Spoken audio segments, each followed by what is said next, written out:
ઉમેદવાર શ્રી જશવંતસિંહ રતનસિંહ પઢિયારે નંદેસરીથી જલારામ મંદિરથી લોકસંપર્ક ફેરની કાઢી। ભારતીય જનતા પાર્ટીના ઉમેદવાર નંદેસરી તાલુકા પંચાયતના ઉમેદવાર શ્રી જશવંતસિંહ રતનસિંહ પઢિયારે આજે જલારામ મંદિરમાં દર્શન કરીને લોકસંપર્ક ફેર નીકાળી હતી, જેમાં વાઘોડિયા વિધાનસભાના ધારાસભ્ય ધર્મેન્દ્રસિંહ વાઘેલા બાપુ તથા વિસ્તારના કાર્યકર્તાઓ ઉપસ્થિત રહ્યા હતા। ગ્રામજનોએ ખૂબ જ સાથ સહકાર આપ્યો હતો।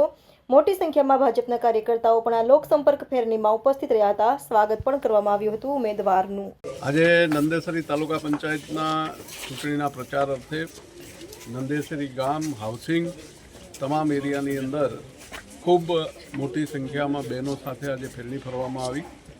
નંદેસરી ગામના સરપંચશ્રી અને તમામ કાર્યકર્તાઓ અને કાર્યકર્તા બહેનો ખૂબ મોટી સંખ્યામાં ભારતીય જનતા પાર્ટીના કાર્યકર્તા સાથે આજે ફેરણી કરવામાં આવી અને તમામ ગ્રામજનો અને હાઉસિંગ સોસાયટીના લોકોએ ખૂબ સારો પ્રતિસાદ આપીને ભારતીય જનતા પાર્ટીના ઉમેદવારને જંગી મતોથી જીતાડવાની આજે અમને ખાતરી આપી છે અને આ વિસ્તારમાં કોંગ્રેસના લોકોની ડિપોઝિટ જશે એવી આજે અમને હૈયાધારણ આપી છે।